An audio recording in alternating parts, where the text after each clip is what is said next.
Hello नमस्कार साथियों। एक बार फिर आप लोगों का शुभ नॉलेज पॉइंट में स्वागत है। तो आज की इस वीडियो में हम लोग देखेंगे मौर्य साम्राज्य से संबंधित कुछ महत्वपूर्ण प्रश्न जो आपके आने वाले सभी एग्जामों में काफ़ी महत्वपूर्ण साबित होगा।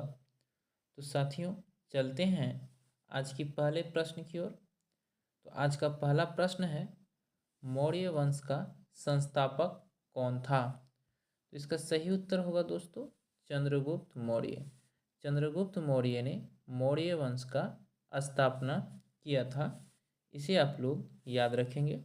चलते हैं प्रश्न नंबर 2 की ओर साथियों। प्रश्न नंबर 2 है, घनानंद को हराने में चंद्रगुप्त मौर्य की मदद किसने की? तो इसका सही उत्तर होगा साथियों चाणक्य ने। घनानंद को हराने में चंद्रगुप्त मौर्य की मदद चाणक्य ने की थी। चाणक्य का अन्य नाम कौटिल्य था। सही उत्तर होगा साथियों घनानंद को हराने में चंद्रगुप्त मौर्य की मदद चाणक्य ने की थी। तो इसका ऑप्शन नंबर ए सही होगा। चलते हैं साथियों प्रश्न नंबर 3 की ओर। प्रश्न नंबर 3 है साथियों, चाणक्य द्वारा रचित किस पुस्तक का संबंध राजनीति से है? ऑप्शन ए है हर्षचरित्र, बी इंडिका, सी अर्थशास्त्र, डी पंचतंत्र। तो इसका सही उत्तर होगा साथियों अर्थशास्त्र। चाणक्य द्वारा रचित पुस्तक अर्थशास्त्र का संबंध राजनीति से है। इसे भी आप लोग जरूर ध्यान में रखेंगे। चलते हैं साथियों प्रश्न नंबर 4 की ओर। प्रश्न नंबर 4 है साथियों, चंद्रगुप्त मौर्य मगध की राजगद्दी पर कब बैठा? तो इसका सही उत्तर होगा 322 ईसा पूर्व में चंद्रगुप्त मौर्य मगध की राजगद्दी पर बैठा था। चलते हैं प्रश्न नंबर 5 की ओर। प्रश्न नंबर 5 है साथियों, चंद्रगुप्त मौर्य ने अपना अंतिम समय किस स्थान पर बिताया? तो इसका सही उत्तर होगा सरवन बेलगोला। चंद्रगुप्त मौर्य ने अपना अंतिम समय सरवन बेलगोला कर्नाटक में बिताया था। चंद्रगुप्त मौर्य जैन धर्म मानते थे।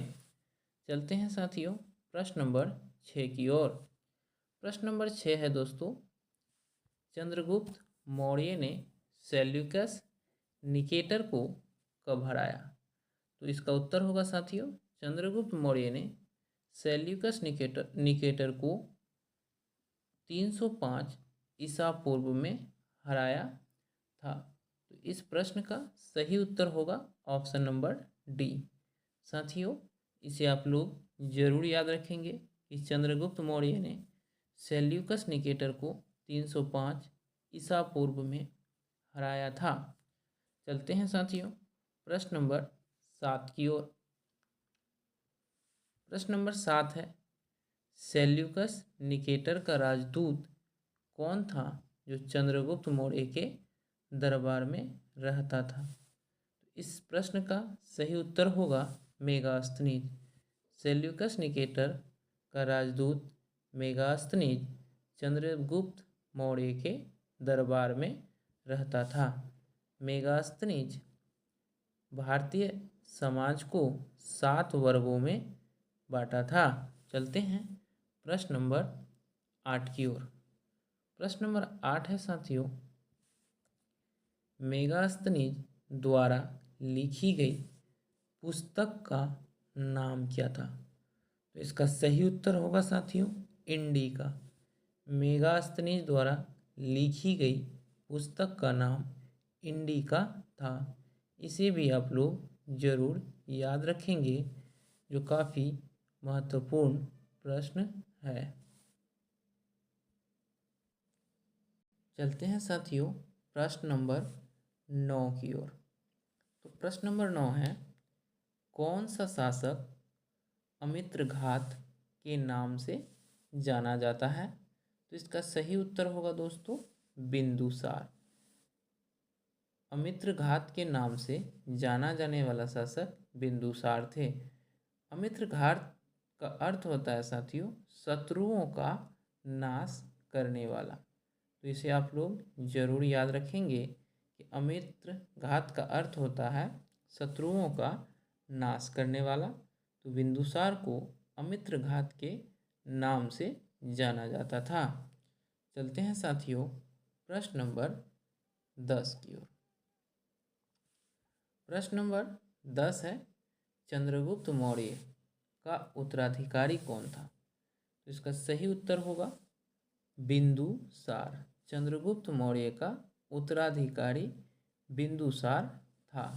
तो इसे आप लोग जरूर ध्यान देंगे कि चंद्रगुप्त मौर्य का उत्तराधिकारी उसका पुत्र बिंदुसार था। प्रश्न नंबर 11 है साथियों वायु पुराण में बिंदुसार को क्या कहा गया है? तो इसका सही उत्तर होगा भद्रसार। वायु पुराण में बिंदुसार को भद्रसार कहा गया है। तो इस प्रश्न का सही उत्तर होगा ऑप्शन नंबर ए। वायु पुराण में बिंदुसार को भद्रसार कहा गया है। चलते हैं साथियों प्रश्न नंबर 12 की ओर। प्रश्न नंबर 12 है दोस्तों बिंदुसार का उत्तराधिकारी कौन था? इसका सही उत्तर होगा अशोक। बिंदुसार का उत्तराधिकारी बिंदुसार के पुत्र अशोक थे। इसे भी आप लोग जरूर याद रखेंगे। चलते हैं साथियों प्रश्न नंबर 13 की ओर। प्रश्न नंबर 13 है अशोक मगध की राजगद्दी पर कब बैठा था? तो इसका सही उत्तर होगा अशोक मगध की राजगद्दी पर 269 ईसा पूर्व में बैठा था। इसे भी आप लोग जरूर याद रखेंगे कि अशोक मगध की राजगद्दी पर 269 ईसा पूर्व में बैठा था। चलते हैं साथियों प्रश्न नंबर 14 की ओर। प्रश्न नंबर 14 है मास्की एवं गुर्जरा अभिलेख में अशोक का नाम क्या मिलता है? तो इसका सही उत्तर होगा साथियों अशोक। मास्की एवं गुर्जरा अभिलेख में अशोक का नाम अशोक ही मिलता है। इसे भी आप लोग जरूर ध्यान देंगे। चलते हैं साथियों प्रश्न नंबर 15 की ओर। प्रश्न नंबर 15 है अशोक ने 261 ईसा पूर्व में किस राज्य पर आक्रमण किया था? इसका सही उत्तर होगा कलिंग पर। अशोक ने 261 ईसा पूर्व में कलिंग पर आक्रमण किया था। इसे भी आप लोग जरूर ध्यान देंगे। प्रश्न नंबर 16 है साथियों भारत में शिलालेख का प्रचलन सर्वप्रथम किसने किया? तो इसका सही उत्तर होगा साथियों अशोक ने। भारत में सर्वप्रथम अशोक ने शिलालेख का प्रचलन किया था। इसे भी आप लोग ध्यान में रखेंगे। चलते हैं साथियों प्रश्न नंबर 17 की ओर। प्रश्न नंबर 17 है अशोक के अभिलेख पढ़ने में सबसे पहले सफलता किसे मिली थी? तो इसका सही उत्तर होगा साथियों अशोक के अभिलेख को पढ़ने में सबसे पहले जेम्स प्रिंसेप को सफलता मिली थी। तो इस प्रश्न का सही उत्तर होगा ऑप्शन नंबर बी। साथियों अशोक के अभिलेख को पढ़ने में सबसे पहले जेम्स प्रिंसेप को सफलता मिली थी। चलते हैं दोस्तों प्रश्न नंबर 18 की ओर। अशोक के शिलालेखों की संख्या कितनी है? इसका सही उत्तर होगा अशोक के शिलालेखों की संख्या 14 है। अशोक ने ही सर्वप्रथम शिलालेख लिखवाया था, इसे भी आप लोग जरूर याद करेंगे। तथा अशोक के शिलालेखों की संख्या 14 है। अशोक मौर्य वंश के शासक थे, इसे भी आप लोग जरूर ध्यान देंगे साथियों। तथा मौर्य वंश के संस्थापक चंद्रगुप्त मौर्य थे। चलते हैं दोस्तों प्रश्न नंबर 19 की ओर। प्रश्न नंबर 19 है साथियों, मौर्य साम्राज्य की राजधानी थी। इसका सही उत्तर होगा पाटलिपुत्र।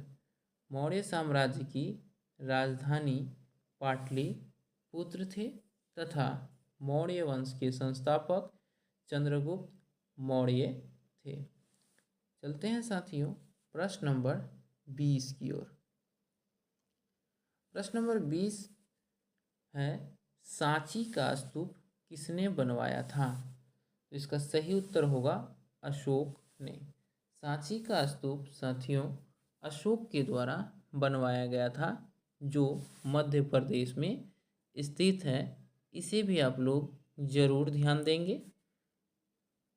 चलते हैं साथियों प्रश्न नंबर 21 की ओर। प्रश्न नंबर 21 है साथियों, मौर्य काल में सीता से क्या तात्पर्य है? ऑप्शन ए है ऊसर भूमि, ऑप्शन बी है एक देवी, ऑप्शन नंबर सी है राजकीय भूमि से प्राप्त आय, तथा ऑप्शन नंबर डी है साथियों इनमें से कोई नहीं। तो इस प्रश्न का सही उत्तर होगा दोस्तों कि मौर्य काल में सीता से तात्पर्य है राजकीय भूमि से प्राप्त आय।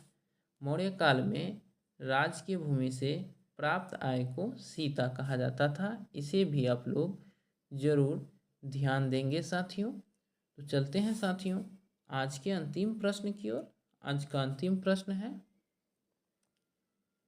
मौर्य साम्राज्य में प्रचलित मुद्रा का नाम क्या था? तो इस प्रश्न का सही उत्तर होगा साथियों कि मौर्य साम्राज्य में प्रचलित मुद्रा पर्ण था। साथियों मौर्य साम्राज्य में जो प्रचलित मुद्रा था साथियों वो था पर्ण। इसे भी आप लोग जरूर ध्यान में रखेंगे।